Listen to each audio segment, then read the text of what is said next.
right, always a pleasure to welcome Diana Steele back in with us. Hello. Hello. It's been a while since you and I have done this, so good to see you. Lots of questions from people, so let's get right to the calls. Sounds We're going to begin with Laura from Victoria.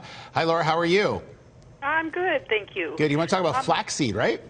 Yeah, I'm just wondering, flaxseed is contraindicated with thyroid medication and that. And I'm just wondering what is another alternative to flaxseed that you can use. Okay.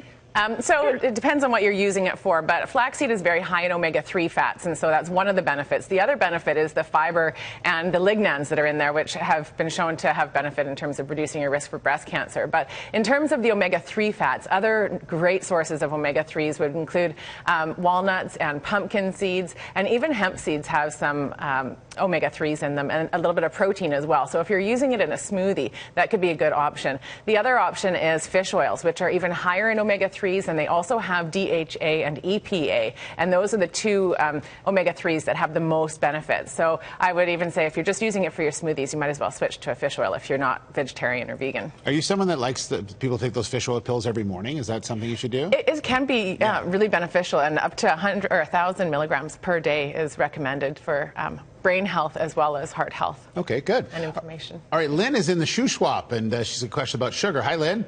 Hi there.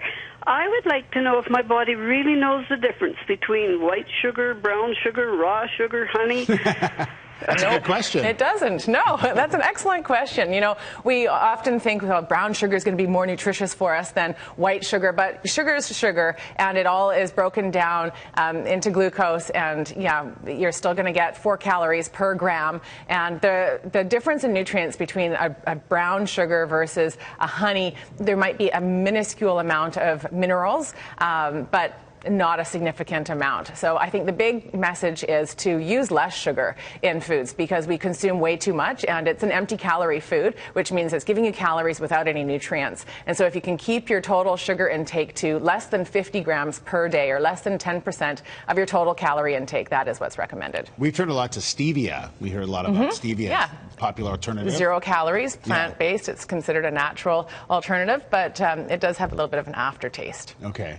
All right, next up we've got Sina, who's in Burnaby, and she wants to talk about milk. Hi, Sina. Hi. What's your question? Okay, I just want to know which milk is good, almond milk or the regular plain milk.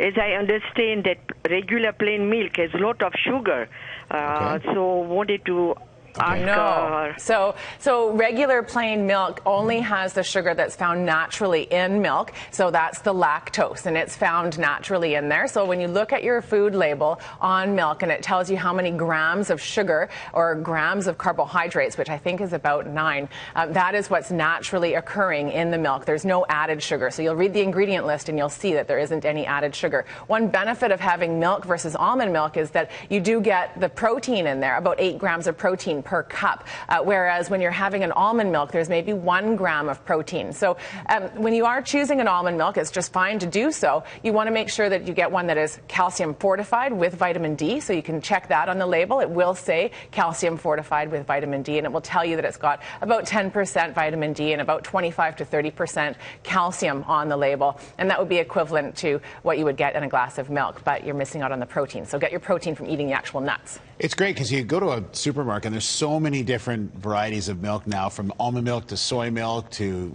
you know, regular milk, and then you're going to skim milk to, that's a great question because you just don't know sometimes, right? Yeah, there's lots of options.